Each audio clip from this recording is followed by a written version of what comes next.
Welcome to another edition of the AI Lab Unfiltered podcast. I am Drew Veach from BizStream. I am joined by Mr. Pete Terryn from New Wave. Buenos dias. We're in not the normal studio we're typically in. We are working remote at this point. We are trying something different, trying to expand our reach for guests versus having people come in every time. That way we can reach even further. And we're able to show different things as well. So still powered by think tank thought leadership. They still handle all of our post-production. They handle all of the social. They handle all of, what else do they do? All of our editing, some of our graphics. They handle, what am I trying to say? Publishing this out. So every time you go out to Spotify, every time you go out to YouTube, you go out to Apple, that's who's putting it out there for us. So big shout out to Think Tank Thought Leadership for handling that for us. We really appreciate those guys. We got a fun episode today, Pete, don't we? We always do. This is no exception. This is definitely not an exception. I look like I'm in Darth Vader's lair right now, but that's how it is. All right, let's bring in our guest. Ethan. And welcome, Mr. Ethan Brace, the owner of Brace Yourself. Brace Yourself Solutions is what I've dubbed myself as. And we're going to talk about building a digital twin. And I don't want to say all things AI, but we're going to talk about some really fun AI stuff. So, Ethan, tell me just a quick background of yourself. Yeah. I've been working in web development for close to 10 years at this point. Got into it with MySpace. So I was always interested. Yeah, it's just kind of tinkering in MySpace. What can I do? How can I make it look? Looking at other people's stuff and seeing if there's anything I can kind of mimic, copy. That's the life of a curious tech person. Just looking at all the things people are doing and seeing if I can do it any better, or at least baseline, just do it. Sure. It's I grew up, I was taught that's called R&D, rip off and duplicate.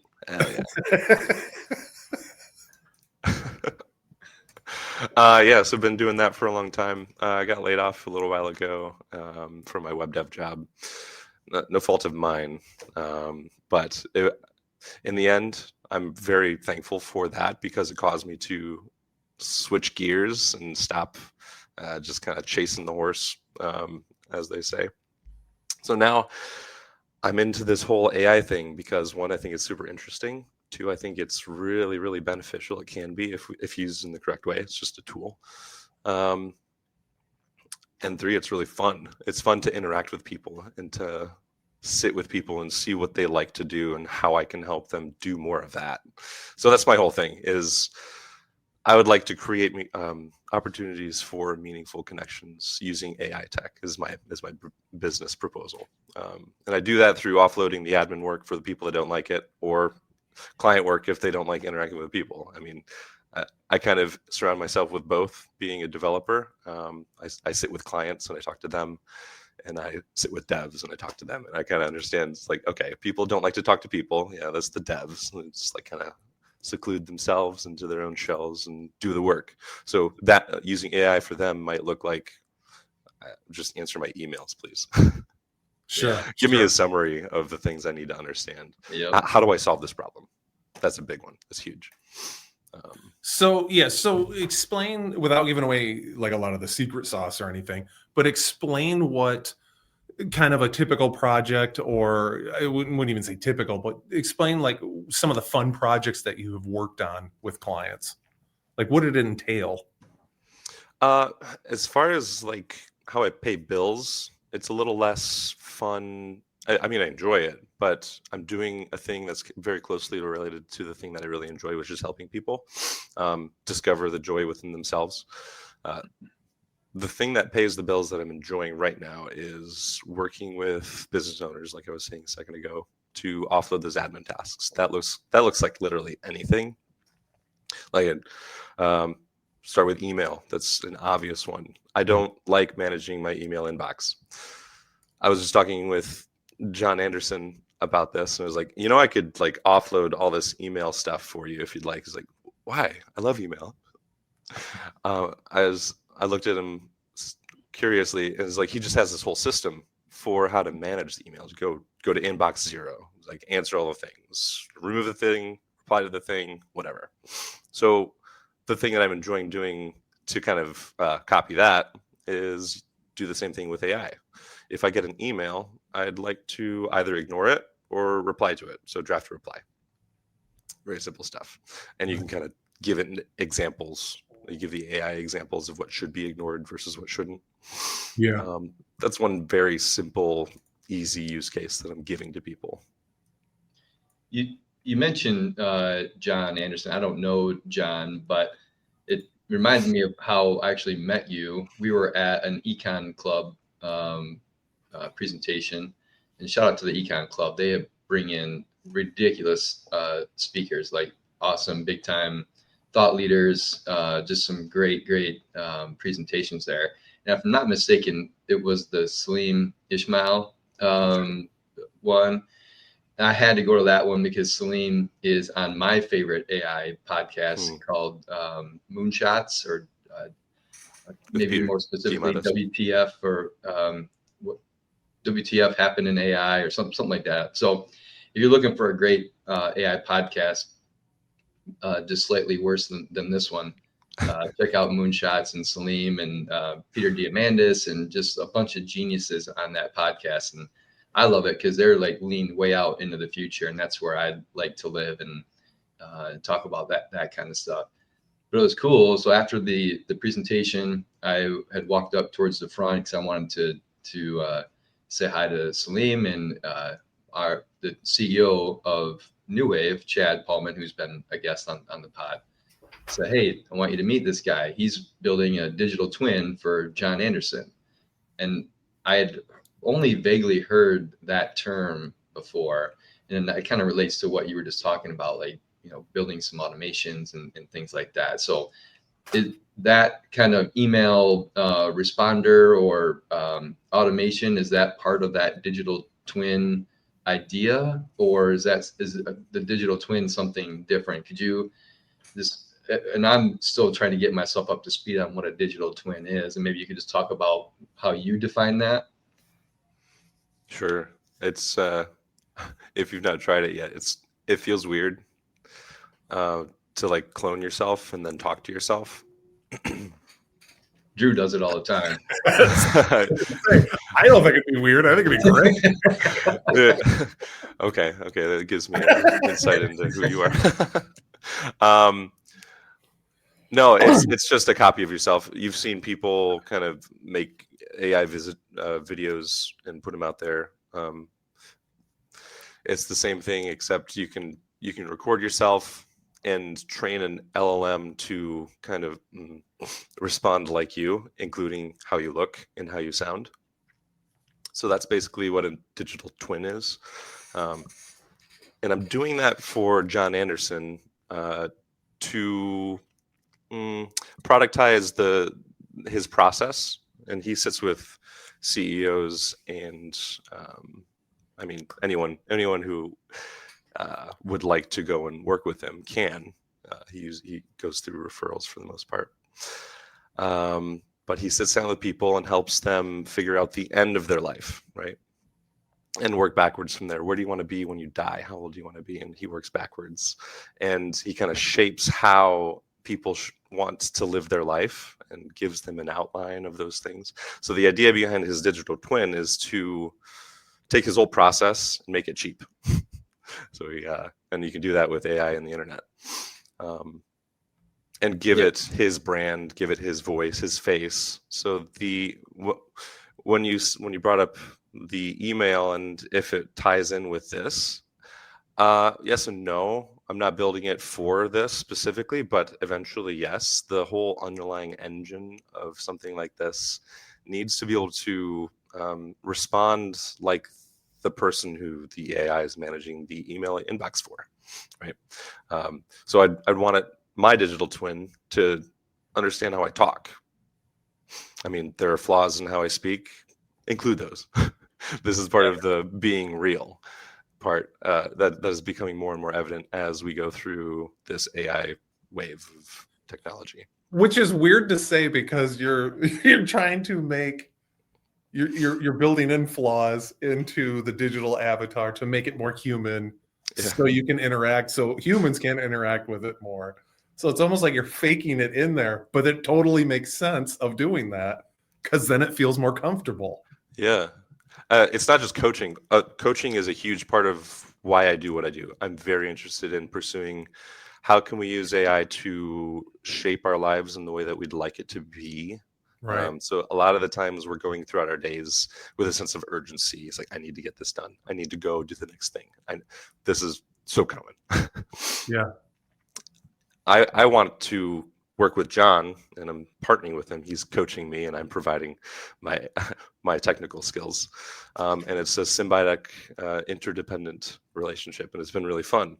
But I have a slightly vested interest in making the things that he does more visible, because I believe if we start to pay attention to the things that John Anderson is teaching me and the things that I understand are very valuable throughout life, you can have a better life. You can have a more enjoyable life, more fulfilling life. One of the things that AI does, both inherently and just kind of because of the way that it is it brings attention to specific things. One of the things it brings attention to is what is real. It's fascinating. There's this wave of people that are talking about this. Like, how do we know what is real? I was talking to someone last week who is very concerned about this. They're bringing up the fact that certain companies are allowing the publishing of AI content without watermarks. How do we know that's real? I mean, someone with a trained eye can understand that and kind of pay attention to, okay, yeah, that's AI. You can tell it in text, you can tell it in video and voice for now. Yeah, for now, yeah. But there's an ethical concern here that, I mean, I think should be raised and we should pay attention to, but that's kind of besides the point.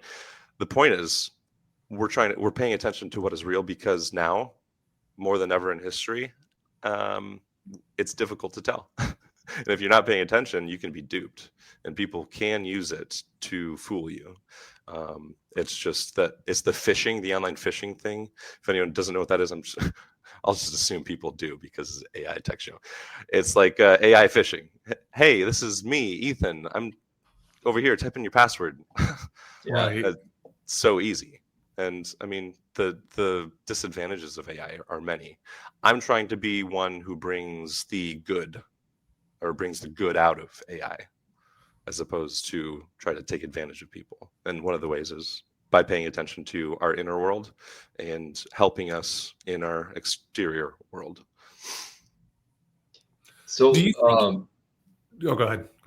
no, go ahead. Pete's going to ask you how to steal people's credit cards using AI. I just wonder, do you think we'll get to a point, or at least it's kind of a loaded question. I think we're going to get to a point where the authenticity of it and the real, is it real, is it not, is going to kind of go by the wayside, not for the malicious intent stuff. Obviously, we want to make sure what's authentic. Like if someone dupes Pete and Pete's all of a sudden calling me saying, hey, can you bail me out of jail and send me some money? Something like that, where I'm going, oh my gosh, but it's completely fake. Obviously, that's a maluse of it. But I think on the other side of it, I think it'll eventually flip to where people go, yeah, I understand that it's fake, but I'm getting either the info I want, or I'm getting that nugget, that payoff that I typically would get from a real whatever. So now I don't care if it's fake. And it might not even be our generation. It might be the generation after us that it's so embedded, where from birth to all life, they've always had this ability. So it's been accepted a lot quicker. But I really think at some point it's going to be more accepted than not. I agree. Yeah, you can see this throughout history too, with revolutions and technology advancing. Yeah. You're going to say something, Pete? Well, I was going to say something very similar to what Drew said. I'll just say it better than how he said it. Good, because I cannot find the words. I got to use ChatGPT to figure out the words for this. No, it got me thinking that at first I was thinking it's weird that we're talking about we have to find a way to make the fake stuff seem more real. But then the more I thought about it, I'm like, well, and I don't know if John has written books or if he publishes a blog or whatever he does. But if you wanted to learn about what he's teaching and the value that he's providing, if he had a book, you could go buy that book and you could read it. Yeah. A digital twin of John is just another modality for absorbing that information, right? Mm-hmm. So how a digital twin that can regurgitate how John would say things and the advice and the coaching that he's giving is just a better version of a book, because you can have a conversation with that book, and it's branded to John because it looks like John, it talks like John, it has the same, voice inflection and those kinds of things. Like it's just it's an evolution versus some kind of a new scam. It's just I think a different way of absorbing that. Yeah, that I've had a lot of thoughts about this laying in bed at night. Like what are the potential benefits in this area?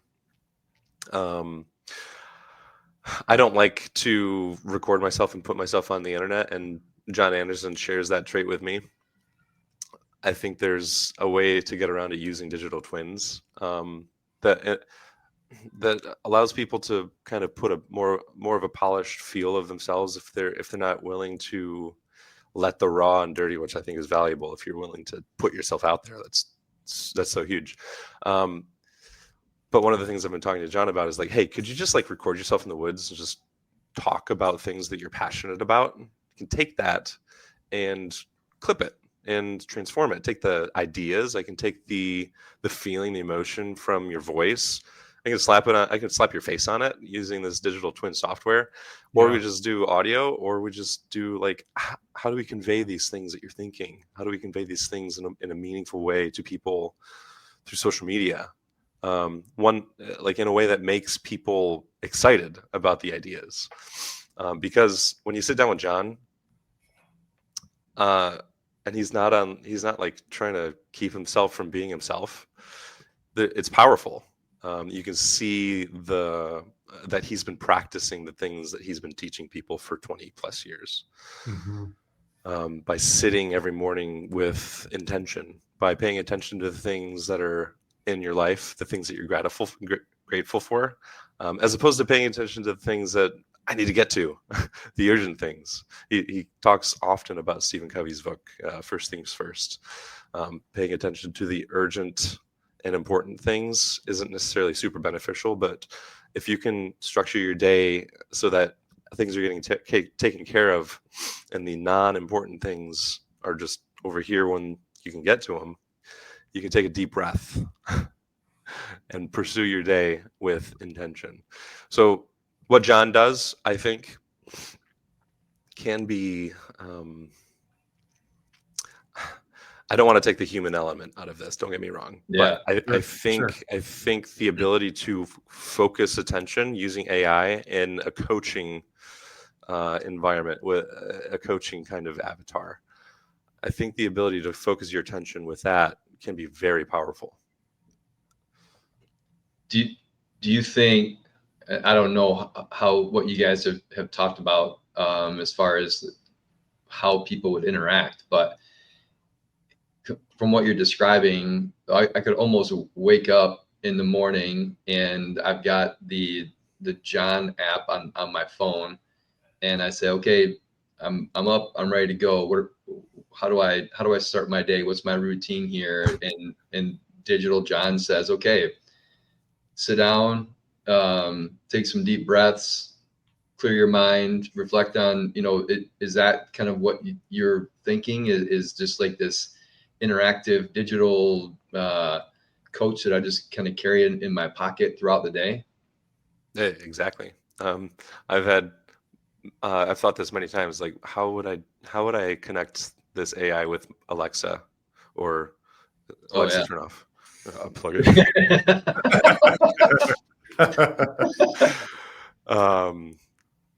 it. Yeah, how can I wake myself up that's not blaring an alarm in my ears? That's not great. What if I told the system that I'm building when I want to wake up and how I want to wake up and what I need to pay attention to in the morning? Hey, Ethan, good morning. Maybe a more soothing voice, maybe some music. It's literally whatever. You can tell the thing, go get my favorite track and play that on my Bluetooth speaker, and use that as kind of like a way to enter your day with more grace than a blaring alarm. Hey, Ethan, it's this day. You have this planned. Let's sit up. Sit up, take a deep breath. I know you don't want to. You're in bed. Let's take a deep breath and get ready for the day. There are these things that you wanted to do. If you're intentional about that, let's actually go and do it. So you can give it your own personality too. You can have it be soft and gentle with you, or you can have it be, I don't know, David Goggins with you. Yeah. Pushing you down the hill so you don't stop. Yeah, this is so, like, get up, motherfucker. Yeah, exactly. That's gonna work. Right. I love it. Yeah, because you could customize it too, right? Like you're getting the default John, but maybe there's some things like if there was a digital Pete, there'd be a lot of things that people didn't like about him and that they'd want to change. So you could also have customization there too. Like, all right, I need to have a little bit more. I need to be more forceful in the morning. I'm a terrible riser, and I need you to be on my ass more in the morning. Then as the day goes on and I'm going, then you can kind of go back into your normal, be motivating here and then be soothing here. Yeah. Comforting here. We should we could program that in for you, Pete. I just want to have a little Drew in my ear when I wake up in the morning and say, "Hey, buddy, what's going on?" You guys have an interesting relationship. That's a good way to describe when it. I'm snuggled up next to him in the morning. That's great. I love the unfilteredness of this podcast. Yeah, that's why we call it unfiltered. That's why Pete and I have to be separated.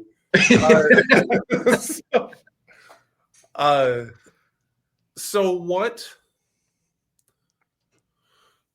There's so many applications for this. I mean, there's training, there's therapy, there's mentorship, there's life coaching. I mean, there's just so many. It's a whole resource library that's now got a face to it. There's just like you said, Pete, you could have it freaking read you a book if you wanted to. Yeah. At that point, in a tone that you wanted, you could have the Morgan Freeman tone for it. Yeah, that'd be awesome. Yeah, it'd just be amazing to see that. Well, so I'll take us in a kind of a weird, maybe more controversial area for this. So you have it already. we're going to go a little bit further.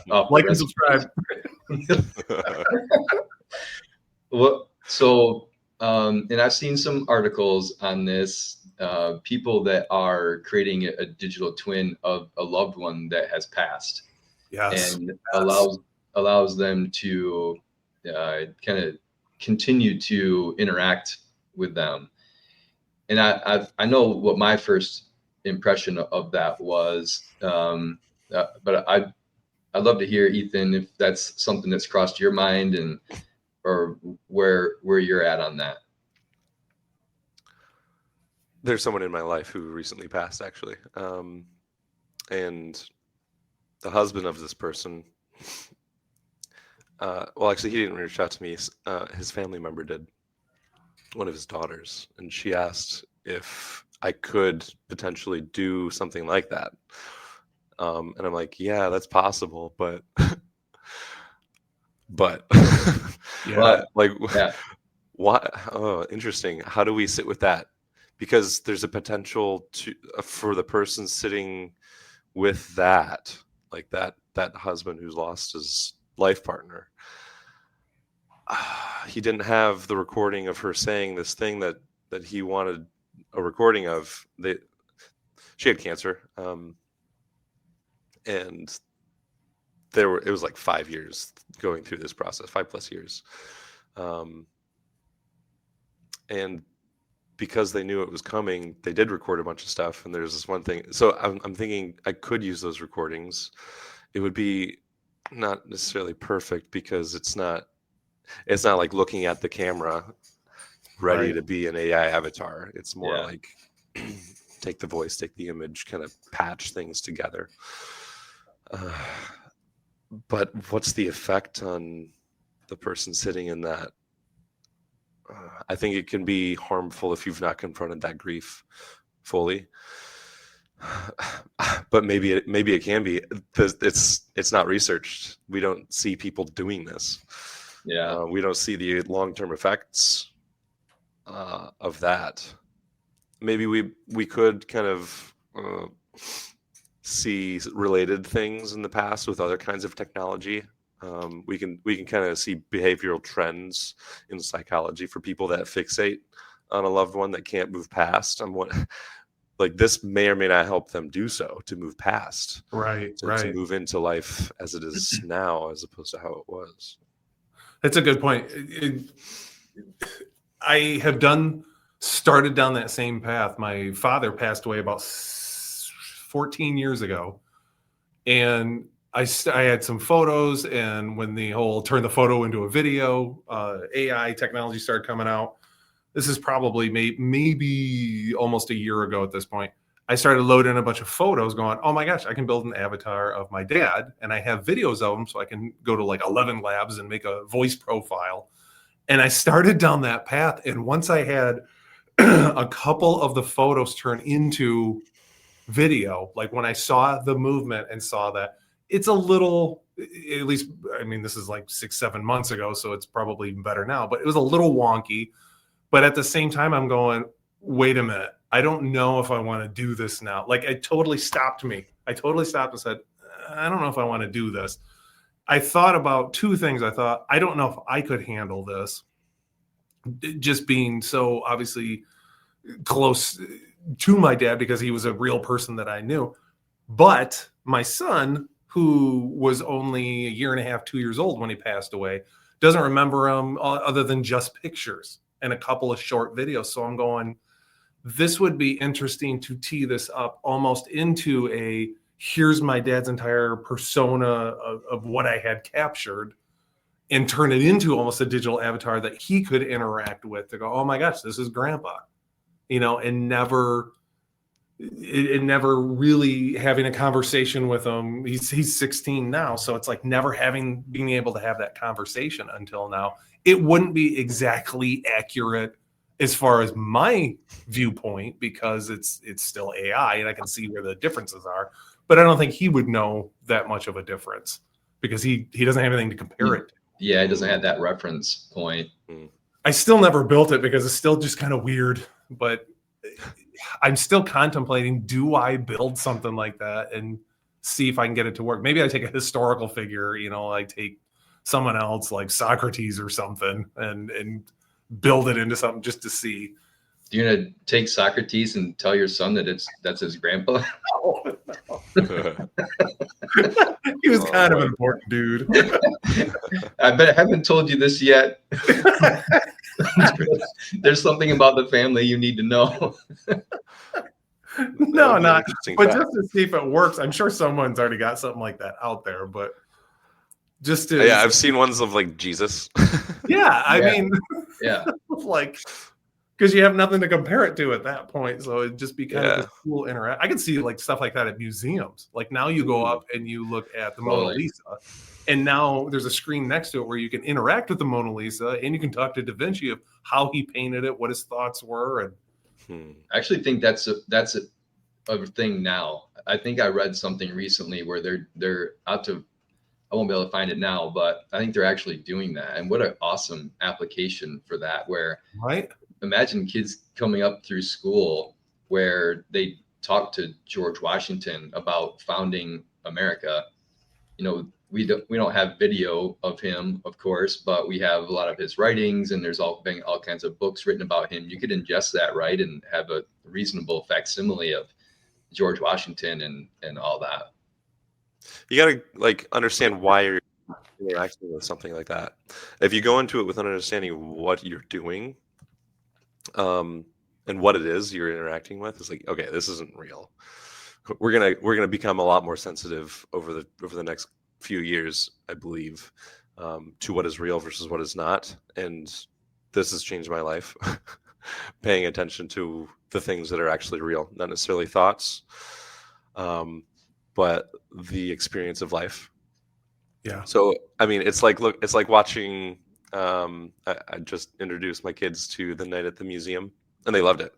And Teddy Roosevelt is Robin Williams is Teddy Roosevelt in that. It is just exactly the same thing. Yeah. You're going into a museum, and what if you could talk to the exhibits? Like, what if? Yeah. Well, you'd be going to the museum to specifically learn something. If you can go put yourself in a place like this of interacting like with purpose, maybe that's the guardrail here for using technology like this. Is like, why are you coming to this avatar of this thing?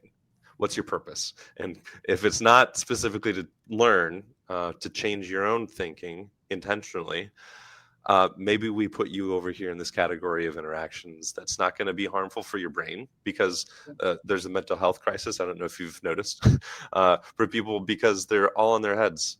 They're paying attention to all of the things that people are thinking about, instead of like paying attention to what's actually happening to them in their life. Can we structure technology like this to pay attention to that? Pay attention to the mental health aspect of the human that is interacting with the system. I believe you can. It just takes a lot of structure. It takes a lot of systematic, logical processing that finally like computers can do. Like now we can talk, we can program with our voice, we can program with our words semantically. We can create applications just by saying, I want this. Give this to me. How do I do this? Okay, now do that over here in my web browser. Okay, now I have a website and I didn't touch the keyboard. That's unprecedented. But websites are just the simplest, stupidest thing. How can you use this to understand a person? You had someone on that I was interested in listening to that was talking about how do you extract emotion from facial and verbal cues. Yeah. It's definitely possible. Because we've been training AI, we have all this like training data about sadness. What does it look like? What does it sound like to be sad? What does it look like to be happy? What does it look like to be angry? I mean, put that into a system that interacts with a human, you can kind of get an understanding of how, like, what they need. In this way, AI can be a mirror for you. Just like you look in the mirror to pay attention to how you look, to get an understanding of I need to fix my hair, I need to fix my face, it's broken. This is a common problem with some people. They don't pay attention, and you can tell, right? But if you start to pay attention to how you look, you can actually start to affect people around you in different ways. If you start to pay attention to your words, you can affect people around you in specific ways. You can affect change, you can encourage, you can influence, you can push people that need to be pushed, you can hug people that need to be hugged. It's all about where your attention is. If you can find a way to structure an AI system that causes a human's intention to be directed towards the thing that they care about the most, we're not only on the wave of technological advancements, we're on the wave of human advancements, human intellectual, human psychological advancements. If we let it, if we can put enough of this kind of content into the world instead of fear mongering and responding to fear, it's not helpful. Yes, we need to pay attention to the downfalls. Yes, we need to build secure systems because of these, but don't let that be your driving factor. Exactly. Pay attention to the things that matter to you. Let that drive you. Let that push you down the road of innovation, of purpose, of progress, of presence. Don't just respond. Pay attention. Use AI to help you pay attention. Yeah, and because not everybody is not everybody's brains are wired the same. Not everybody was raised the same or had the same mentors and influences in their life that may have, guided them to be more reflective and pay more attention, because not everybody just is fortunate enough to have that. But now with AI, you could have the best life coach right there with you. And I think it's going to be a boon for mental health, because people can get the help that they otherwise couldn't afford to. And I've talked about this plenty of times before, the democratizing of mental health support through AI, making it more affordable, making it available to you whenever you need it, not just when you can get an appointment, 3-4 weeks from now on a Tuesday at, got to take time off of work and the whole thing. Like, you could get a therapy session over lunch, or, in the evening before you go to bed, or whatever it is. We actually lined up a guest in January is when I hope to have her on, but a friend of mine who's a psychologist to talk just about that. We want to get a professional in here so we can really figure out, like, where could this go? Yeah, there's things you need to watch out for, but I think there's way more upside than downside here. Yeah. So I think it takes that intention. Like, if we figure out how to pay attention to the human first, the mental health of the human first, create systems that are observing this. It is the great leveling of the playing field. I mean, even before AI, we're starting to see some things around power, like how power affects large groups of people. COVID was huge with this. We started to pay attention to what is real. Like, that was the start of it. And then AI has, like, wow, what is real for real? But we started to pay attention. I mean, Donald Trump, I don't want to get into politics, but what is he doing? What is he trying to help people, like, get people to believe about him? What are the people in power doing to affect change?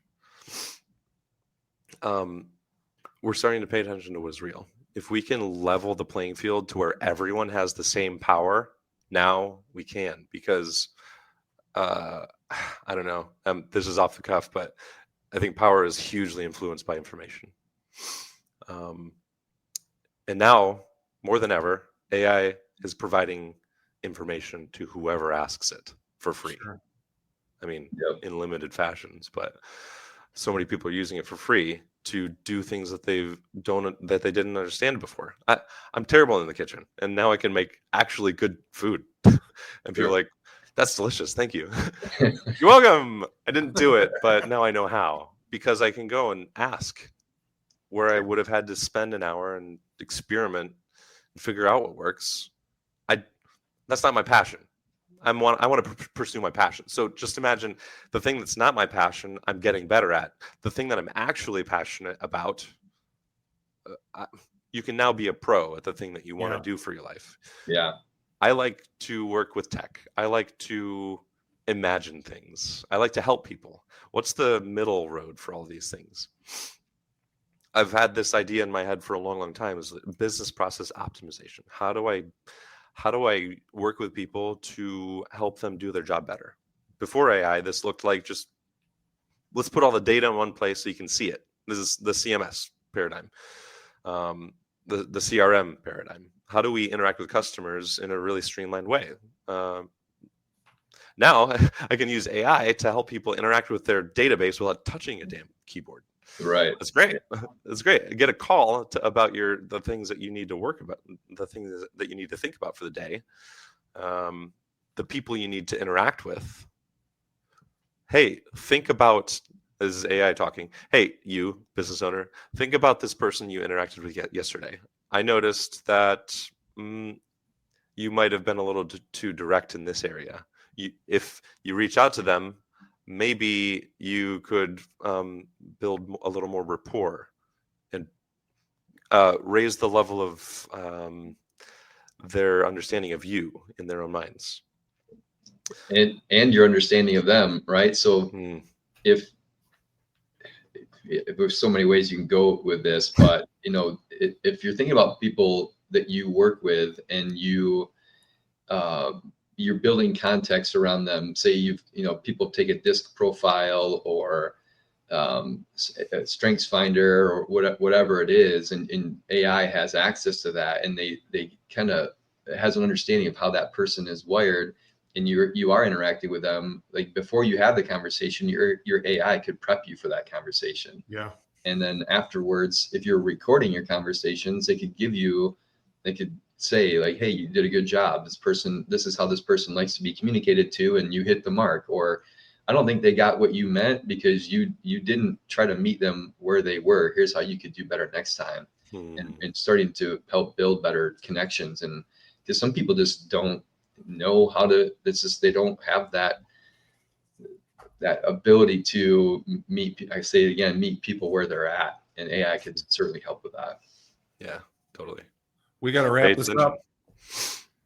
That's my message. No. Pay attention. Time flies responding so much.